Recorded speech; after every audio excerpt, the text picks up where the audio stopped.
Hello.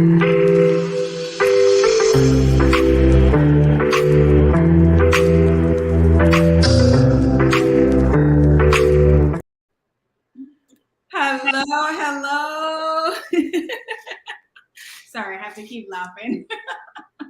You guys would not believe what just happened, but I think that's gonna make the episode really fun this week. But welcome, guys, to another episode of Money Mondays, where we talk about raising capital and investing with purpose. I'm your host, Kalisha Carter, and I have my gorgeous co-host, Betsy. Hey. Hi, everyone. I'm so happy to be here today. We're a little bit, I made us behind a little bit just because I had my computer on mute and I couldn't hear Kalisha. I was like, what is wrong? And it's crazy because I was on a phone call that I've been like trying to wrap up, but so we literally came on this very, very last minute. But we fixed all the technical difficulties. Thank God that ended really well. So welcome, guys. We're so excited. This week we're gonna talk about creating eye-catching pitch decks when raising private capital. I think a lot of persons have found us through our pitch decks because our pitch decks are so detailed. It looks amazing, like it's very colorful, it's very modern. And before we begin, let's go through for all of our listeners here. Let's go. The information that we talk about, please take it with a grain of salt because it's for informational purposes only.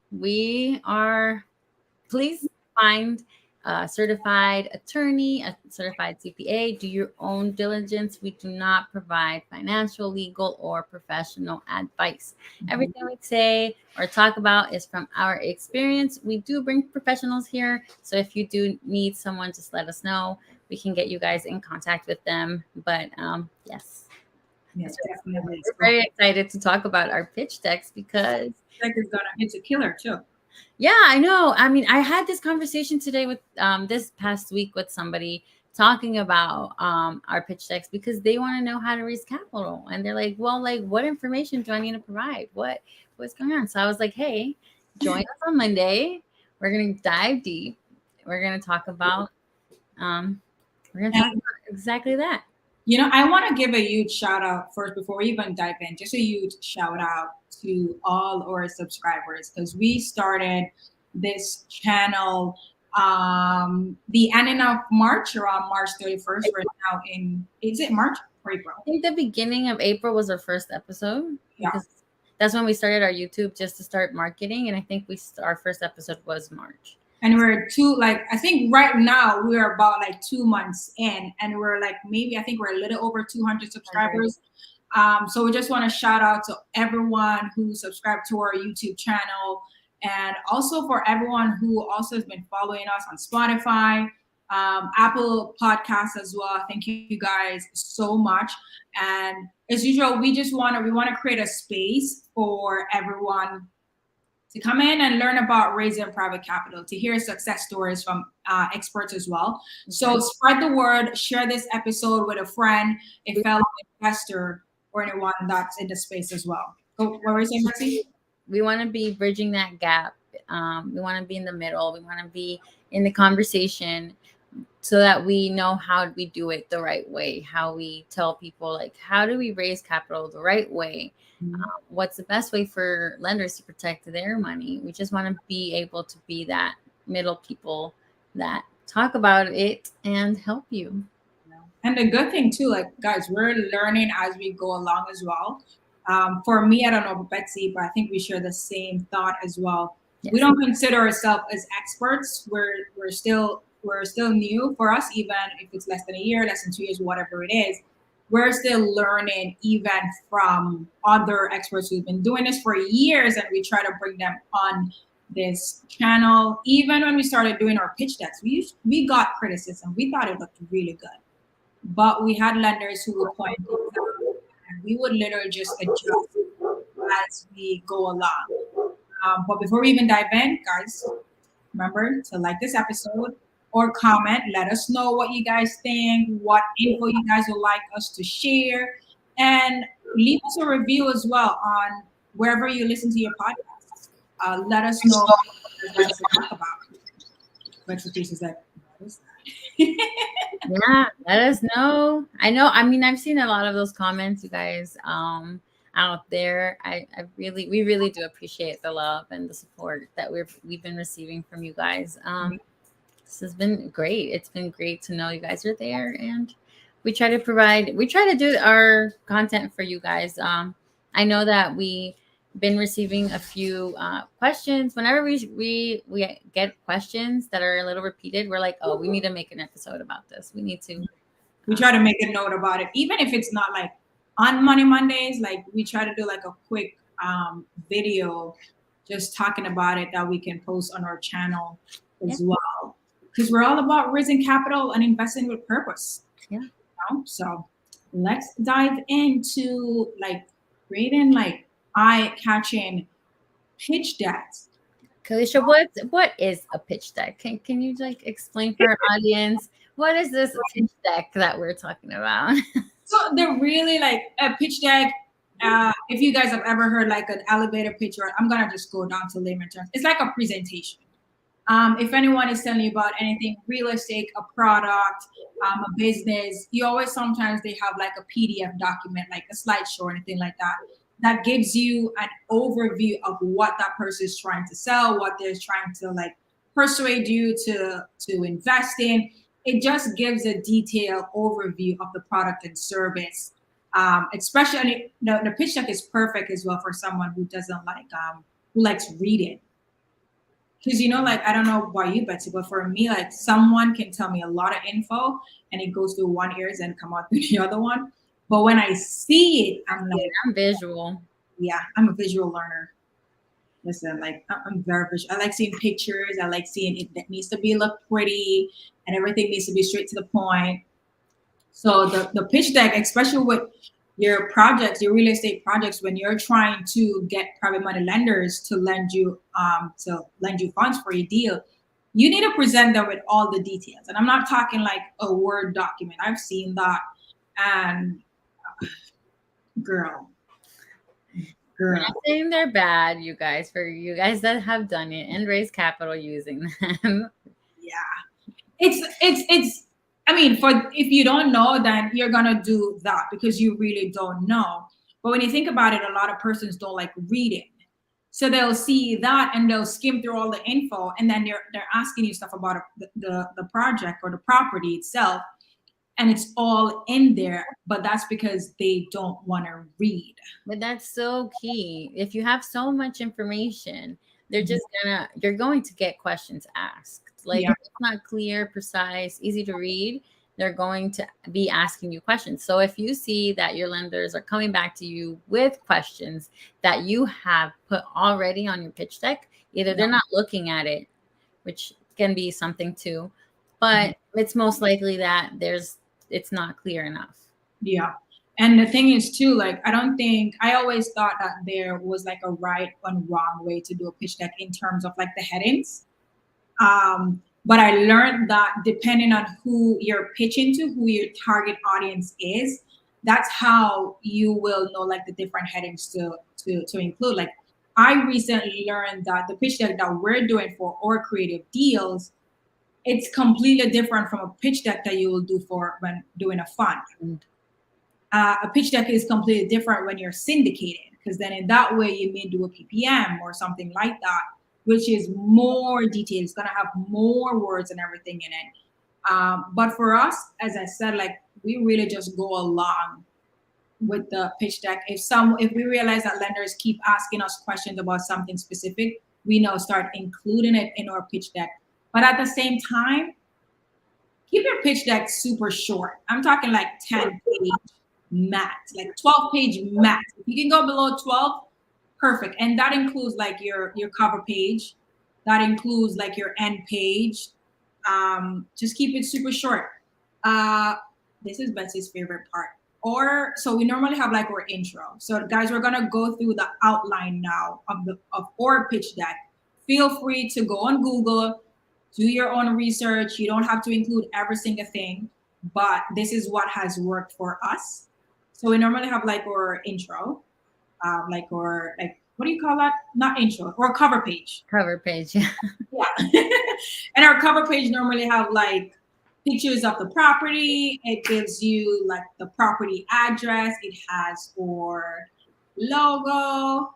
And what else does it just have? That's it.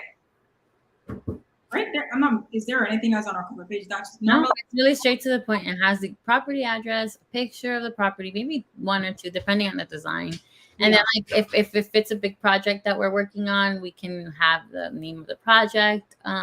If we name it, it's all marketing. And then our second page normally have our disclaimer, the same disclaimer that you guys see on the screen that we put on every single video that we do. That disclaimer is normally on the second page, and it's just a reminder to let persons know, hey, these are our findings. We're not giving you advice. Do your own research, do your own due diligence. We're not responsible for anything.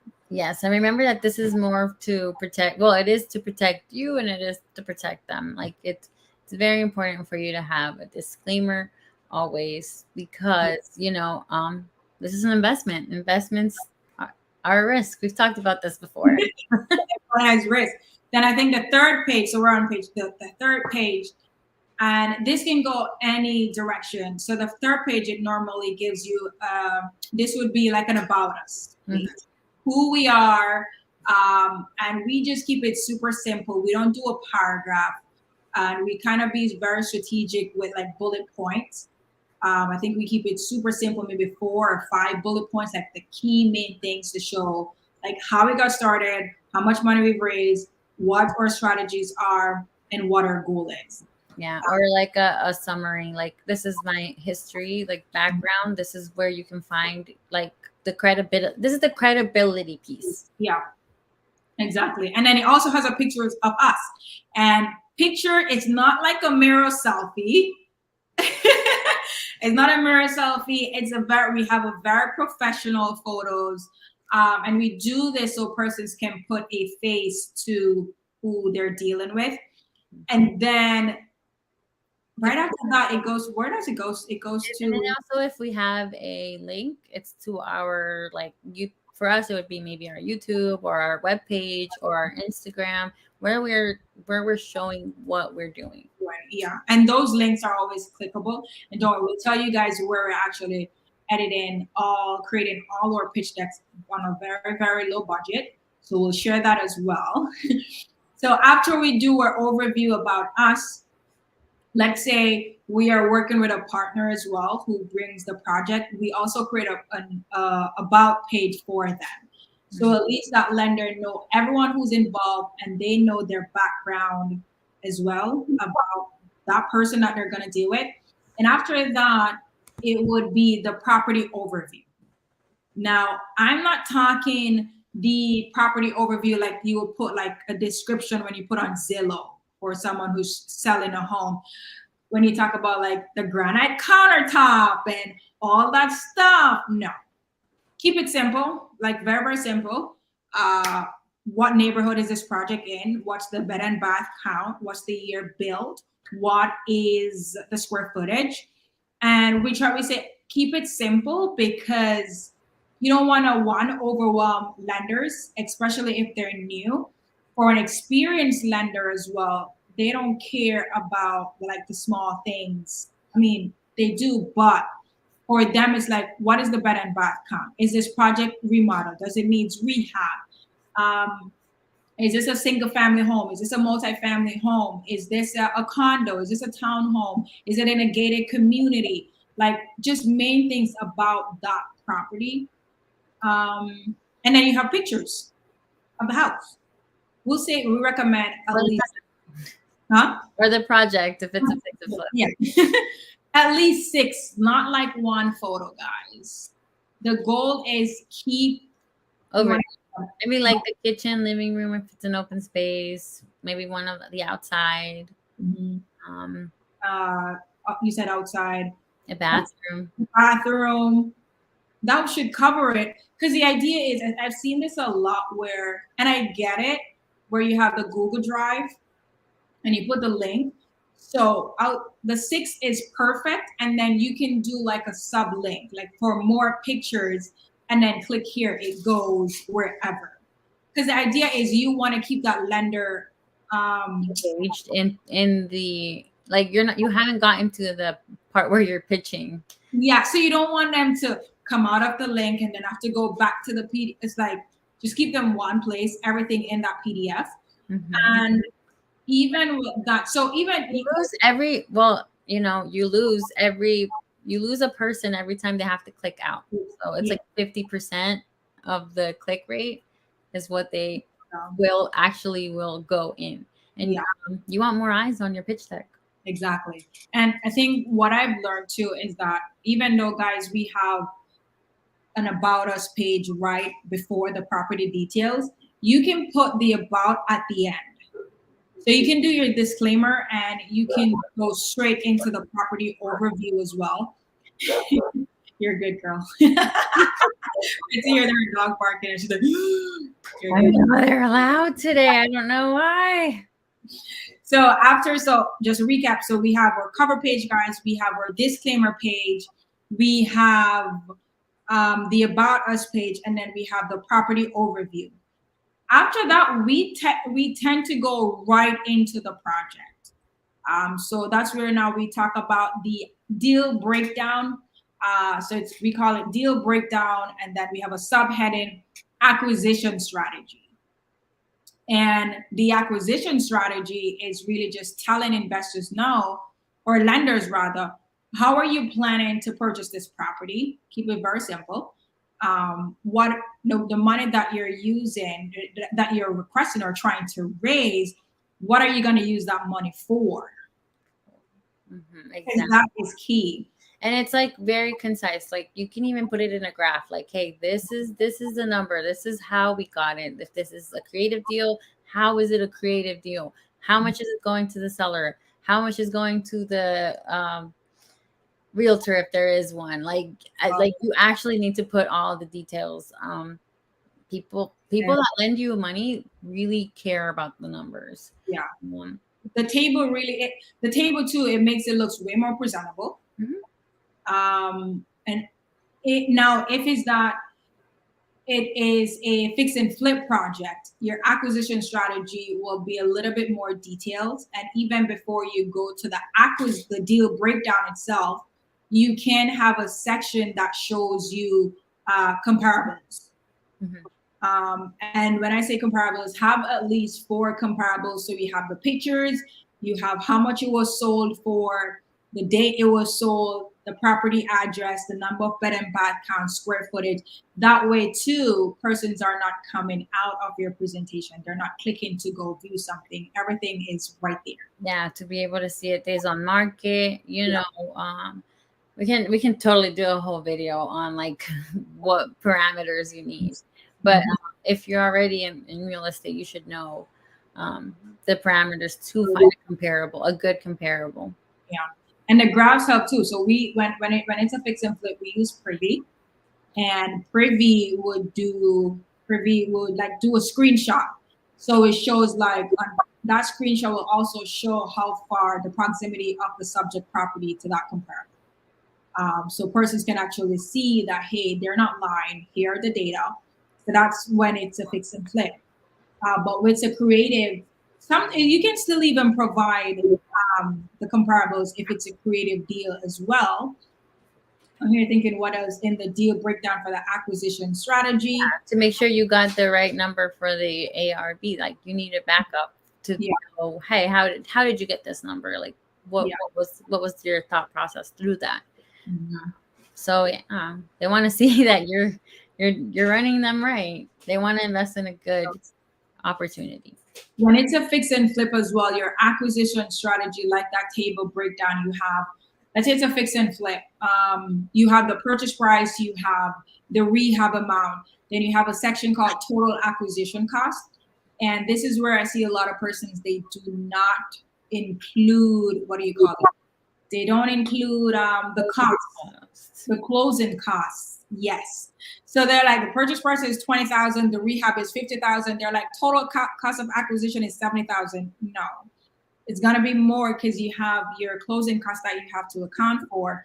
So when you do that, now you also need to include, okay, where you get like one sentence actually, where are you getting the money for the purchase and the rehab? So if you're using a hard money lender and the hard money lender is giving you, let's say, 75% of the total acquisition cost, you need to state that. Because again, at least when lenders are looking on that deck, they're like, okay, this person has everything figured out. Because then they're going to call, they're like, where are you getting this money from?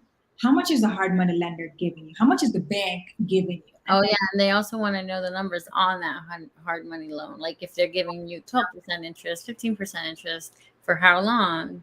What are your terms that you got with that lender? Yeah. And if you just laid all out there on the pitch deck, like you're making it easier for that private money lender to make a decision. Yeah. And it's not bad. It's transparency. Lenders want to see that you're being honest. Yeah. They want to see that you are actually going to give them all the information that they need. Yeah. Mm-hmm. And the thing is too, like I'm thinking what else with the deal breakdown, like if there's like income, well, this is now will be deal breakdown part 2. So we just talk about deal breakdown part 1. Subtopic would be the acquisition strategy, and then you have deal breakdown with another subtopic, disposition or exit strategy. This is now where you show, okay, when I buy this property, I'm gonna sell it. Your projections. Yes, that is key. So sometimes when you put in numbers, you can always put an asterisk. Like if it's an ARV is 200, you can put an asterisk. Like this is going to be the ARV. This is the closing cost to sell after I pay the private money lender their rate plus their principal. This is going to be the spread after I pay back the hard money lender, the loan and everything. This is the spread that is left. If it's a creative deal as well, and you're gonna do an Airbnb or let's see, a midterm rental or a pad split, whatever it is, that's now when you start putting like, this is the rental income. And again, it's an estimated rental income. So you gotta be super conservative with your numbers. You put the estimated rental. Don't put the highest, you guys. Like if you see the highest, do not put the highest. Like I've seen this with persons will put like exit strategy, Airbnb, and they put the highest number. And I'm like, show me what the worst case scenario is. Looks like, yeah. And then also if you have a second exit, because we always tell you like do 2 exits. Yeah. If you have a second exit, state it. Like, hey, and as a second, we have this. Yeah. And like a brief overview, like very brief, like 2 sentences. Yeah. And that's always in order. So we have exit 1 and we have exit 2. And even for exit 2, we're showing you the breakdown for exit 2 right after that. And if you guys don't worry, like I know this may seem like a lot, but if you want to see our pitch decks, we will put a link to our website in our description, and you can see a bunch of pitch decks that we've done for deals, and you will see like every deck is going to be completely different because we evolve as we go along. And we just like to make them look different, you know. Repetitive, when things are repetitive, they get boring. So yeah, we try to keep the same.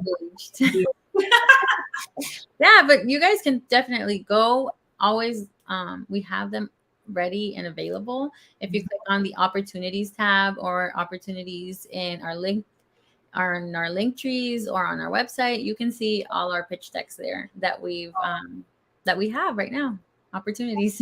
We're always like, as Betsy said, like we're always changing them, like like a new design or something, just to give it a refresh. Even if it's an old project and we're still looking funding for, we'll change the entire design just to get more traction on it. Whenever, like, I think when you do the deal breakdown, right after that, we go straight into the ask. The ask. So the ask is normal, like also known as how much money are you really looking from the private money lender? This page for us changes a lot, and here's why. Let's say if we need $20,000, and something changed and we got 10,000, we need to adjust the term for the 10 to say, hey, we already got 10. We need an additional 10. This is what the rate gonna be. But without even getting technical, that page is just, you need to state how much money you're looking for, the terms, how much money you're looking for, how long do you need the funds, what is the return on investment for that private money lender. Mm-hmm. And if you're already on a contract, you put what is the closing date or close of escrow. If you already close out on that project and you need funding, then you put close of escrow as soon as possible. Yeah. And if you already closed on it and you're looking to like you need to be very transparent. So if this is a property that you already had, Yeah. and you're just trying to pay off a current lender with a new lender, you gotta say that too. Like, just replace an old lender. And I think after the ask, so the ask again, we keep the ask extremely simple, unless if it's a property. So if you're giving equity, if it's interest only, right, yeah. And if it's annualized or not. The annualized thing is also a whole thing. Guys, I think we spoke about this a lot. So if it's that you're doing, let's say 12% interest rate, you need to put, if it's annualized, you say 12% annualized interest rate. Because then if you just put a 12%, and the project is 6 months, we're just gonna be like, okay, you're giving 12% return for 6 months. Where some persons is actually calculating that as an annualized return. We're like, no. So always be specific, be clear on that as well. Because I think that's a lot of things that persons don't even. Yeah, we've had a lot of questions where the private money lenders come back and they're like, okay, so is this the amount I'm getting monthly? So is this, they had to double check because they've been burned before, or that's happened to them before in the past where they're just like, what's the real number? And before we used to just put like 12%. Mm-hmm. And now we put the exact amount.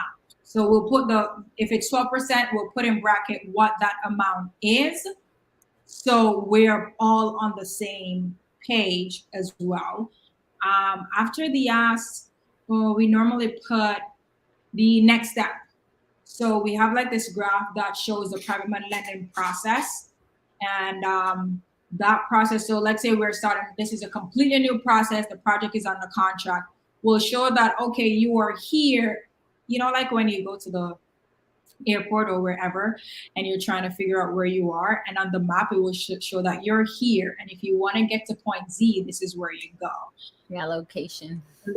So that's our next step. So we normally show like, okay, you're here, and here could be you just received the presentation packet or the deal breakdown or the pitch deck, and the next step is to start paperwork. We try not to put every single step in there because, again, we don't want to overwhelm private money lenders. If it's that the project is already closed and we need funds for rehab, we'll state that. We'll show that you are here and this is going to be the next step. After that, I think we have an FAQ page that just so commonly asked questions that persons may have. For example, what if I die? Knock on wood. How do I get my money back? Ooh, you know what? Protect yourself. Yes, we forgot the most important page. Before we actually go to the FAQ, we always have a page that talks about how's your money protected, insured, and secured. So that's where we outline all the documents that you will get to protect your money. So I think in that we outline, even if it's like, we normally have like the promissory note, deed trust, all that stuff. If it's like a deal that requires equity, then we'll show that, okay, we'll create an LLC. If it's a creative deal and we're doing short-term lending, then we like, oh, you can do a deed in lieu or you get a personal guarantee. So we outline all into the insurance. Or yeah, exactly. Or fix and flip. So all those things we outline, and then we will go to the FAQ and a thank you page. And then with our contact information. And our contact, yes. So our thank you page, has our contact, it has our website.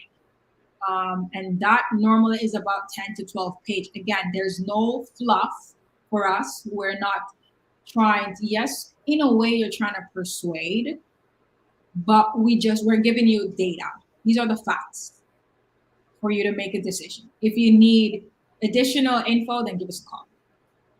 That's it. Like, keep it super simple.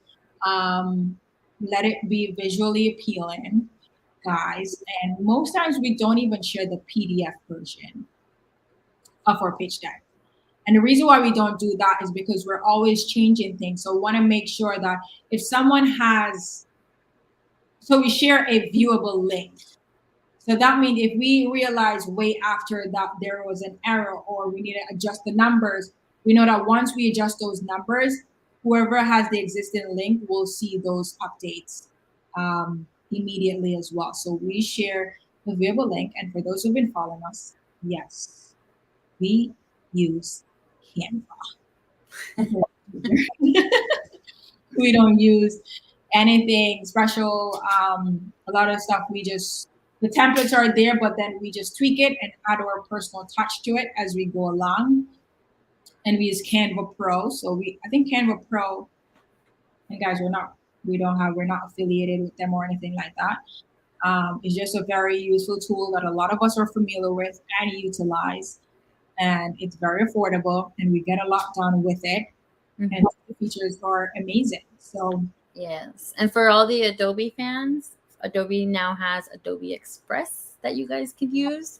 And it's very, very similar. And I mean, if you have it, it's included in your plan if you already pay for that. So it's easy. And I like Canva too, because then can you use Adobe Express and edit it from your phone? Yeah, actually, I haven't tried that. I have a beta. I'm trying the beta, so I'm very excited to like give feedback on that. Because I'm about to say, I like Canva too, because I can always edit it on my phone. I'm gonna try that because if they don't, I'm literally on the beta for their Discord stuff and for feedback. Yeah, so I will definitely bring that up if they don't have that. I'm just like I need results. But guys, the pitch deck, it's very simple.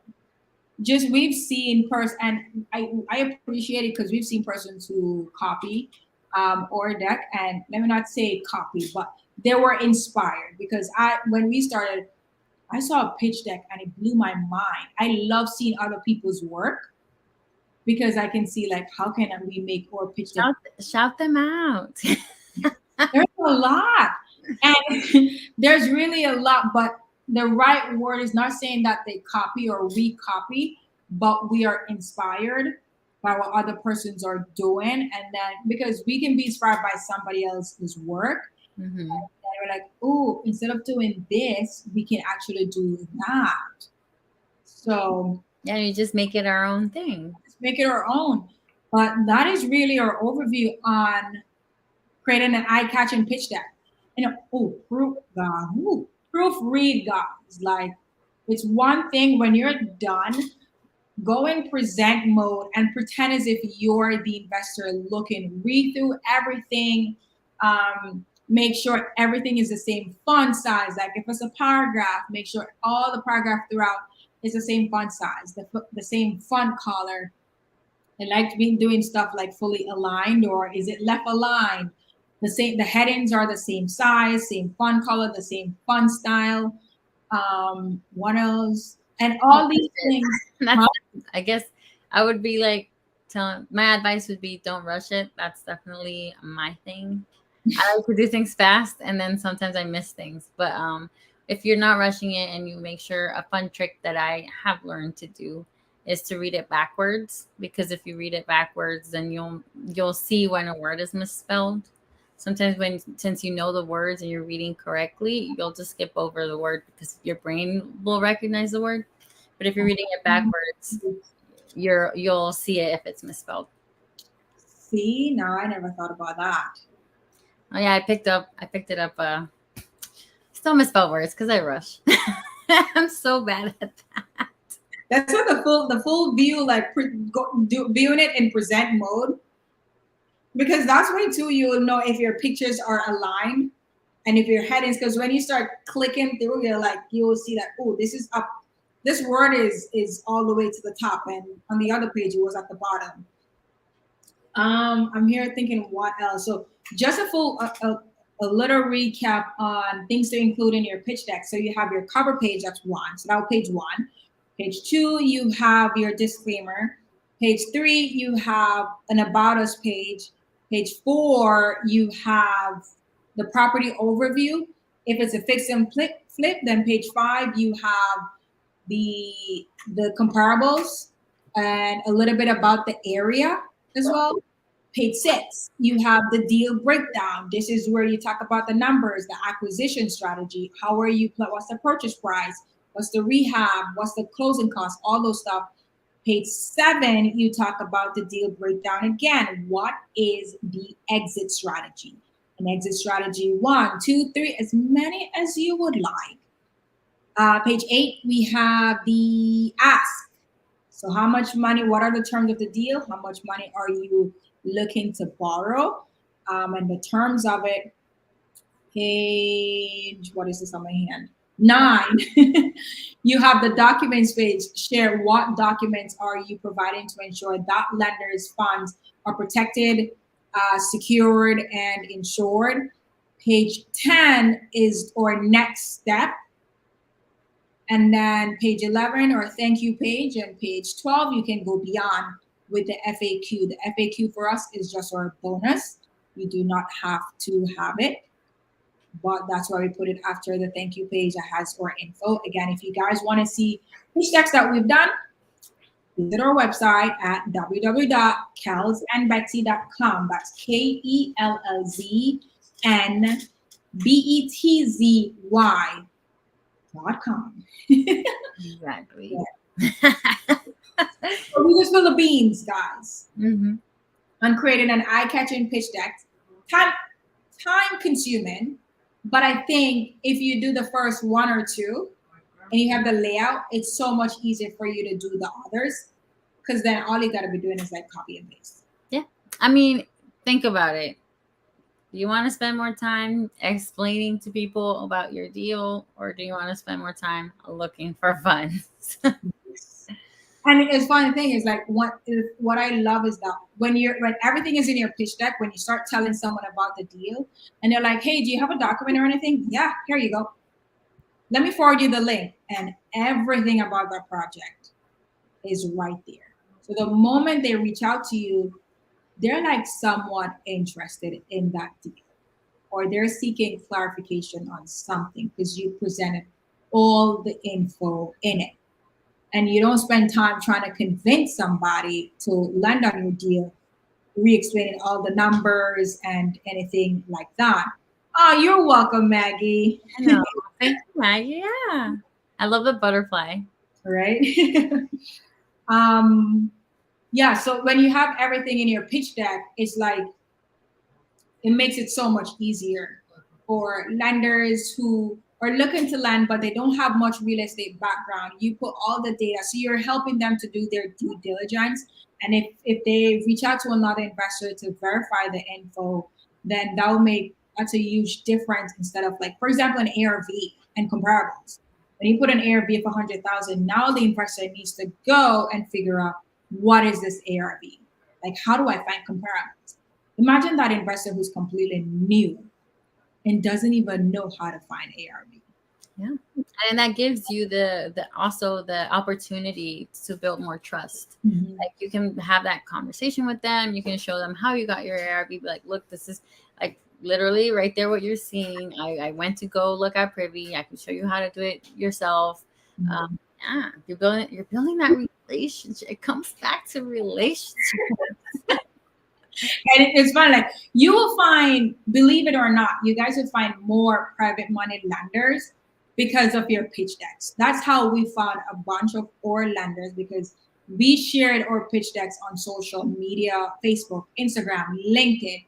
And person be like, oh my God, I love this deck. Like, you have all the info in there, and my money's tied up right now, but please reach out in like a month.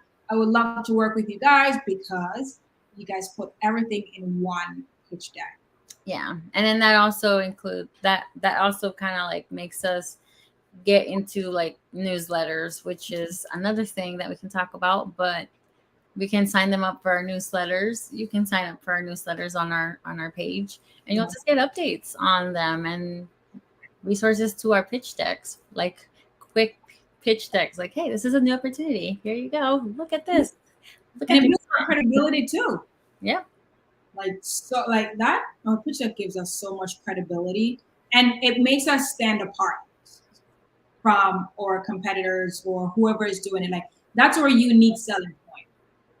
That we're known for creating great pitch decks for and this is not us bragging. This is just what lenders have said to us or referred us to stuff to other persons as well. As like Kelso and Betsy, their attention to detail is amazing. And the fact that we do pitch decks now, like in our different groups, a lot of persons are taking pitch decks seriously, and as they're figuring it out as they go along. So we just wanted to share what we include and what we find has been very helpful in doing pitch deck and just keep evolving. And just make you look more professional. Mm-hmm. Man, hope you guys found this episode very valuable. Like my mom is like, so tired. And You ran off the last like, minute. I think we say this to about a lot of episodes.